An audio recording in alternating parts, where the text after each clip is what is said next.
Hello again, cartoon rally car fans. So we have an older casting here from the ChoroQ Zero lineup, number 51 of the Alpine Renault, or I could say Alpine Renault. No, I think Renault is actually the proper pronunciation.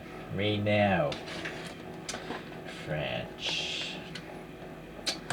Okay. Sorry. It's been a long time since I talked about this car. I'm not aware of this being a realistic model. Like, maybe Hot Wheels has done it, but I'm not aware of anyone doing this that actually looks like the real car, like a premium diecast or preferably a resin company. I would buy it. These ChoroQ Zeros have separate mirrors, but you know, if they break off, you're gonna have like a glue residue because they don't have any peg holes for the mirrors. So I generally don't put these on. Here's a, I don't know, that's like a membership card thing. Yeah, to Tomy fans. Anyways, back to Wikipedia here. This car was made between 1963 to 1977, so a pretty long run. When it initially came out, it only had 50 horsepower, probably from a 1.1 liter inline four. And this engine is mounted in the rear, like a 911, which doesn't, you know, engineering-wise, doesn't make the best sense. But by the time this thing ended production, it had 180 horsepower, I think. That's what Wikipedia is telling me. So this thing only weighed like 700 kilograms. 180 horsepower and that lightweight is what allowed this car to sweep the Monte Carlo Rally twice, both in 1971 and in 1973. So this thing has some major rally racing credentials. Yeah, very cool. It doesn't tell me how many were made. Okay, well, let's continue on with the toy now. So there's no racing number because, as you see in the photographs, there are all sorts of numbers on these cars. But I just kind of wish they just picked number one because it obviously existed as number one, having won the Monte Carlo two times. Okay, well, the wheels, they look like the first photograph for sure, and the third photograph, so they're cast specific to this Zero, they're not generic wheels for all ChoroQs. But this is very gappy. Well, I guess in certain photographs it is gappy on the rally car. And then I hate the tires that Zeros have. Like, it looks like these are two different tires entirely. Like, this is all pitted, this is not. This has slight curvature going inwards. This is none. It's just like falling off like a shelf. So I'm not a fan of that. The body is nicely painted though. No decals, stickers, or anything like that. This is all tampo printing. Very nicely done. The door handle is raised up there. This little door crease or body crease looks alright. Panel gaps are okay. There is a raise or lowering there of those window lines. No wiper blades that one could see. You would think they would print them on. Alpine Renault. Okay, the striping looks good. The headlights have an interesting double thing going on, and that actually, I see that happening on the real car. Silver paint on these auxiliary lights and these lights as well. The little bumperettes have some black on them. The turn signals have the orange. A little venting there, but no paint. Just a blank license plate is unfortunate. This area probably should have black paint in it, but no. And then I don't know what the deal is here. These should also have black paint. I think those are brake ducts. So a lot of paint missing on this one, it seems. But they do have it up here where it counts. You know, it's more visible up here. No driver's names, but the Renault logo looks alright. Okay, so it's a interesting paint livery. Oh, well, we do have a rally banner, but does it say what rally? Tour de course. Okay.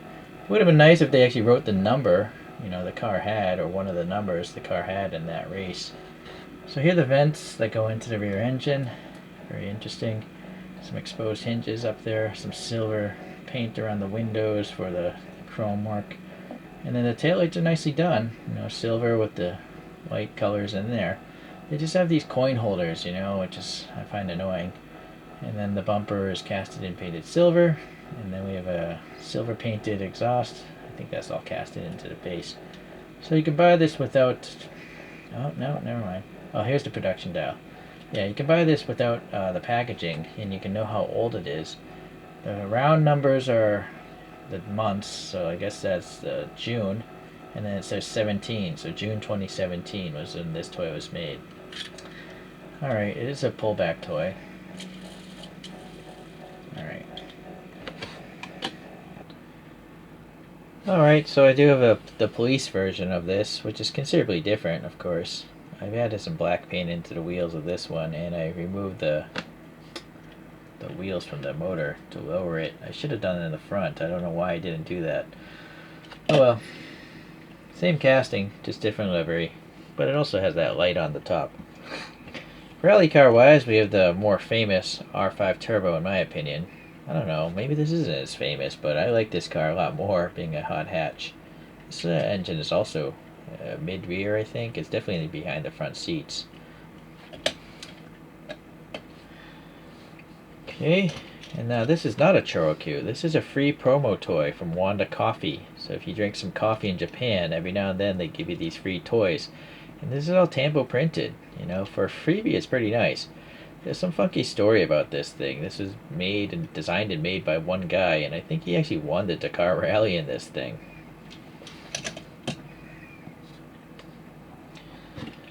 Here's a rare ChoroQ. This is the Alpine 310, I think. That doesn't say. Alright, well, it's from 2009, and this is a this is an Evangelion logo of some sort. So Evangelion is a wacky Japanese anime of giant possessed robots or something. And so I guess, I don't recall this in that Evangelion movie. But I think Evangelion is also a TV show, so maybe it was in that. I'm not sure.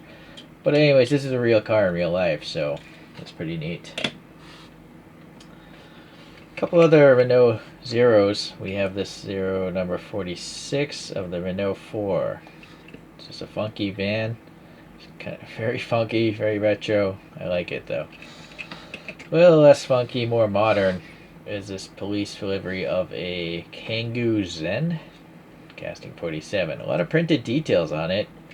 It's just, for me, I find it to be an extremely ugly vehicle. Even in real life. You know, this is a caricature, but it's based off of real vehicles, so. Alright, they're some of my Renaults in deformed shape. So anyways, I'm really glad I got this one, because I didn't realize it actually swept Monte Carlo two times. So, which does lead to the question, why doesn't someone make this as a premium 164 scale car? That should have been on my wish list, but I forgot. Maybe I'll do it next year. Alright, well thanks for watching guys. We'll see you in the next ChoroQ video.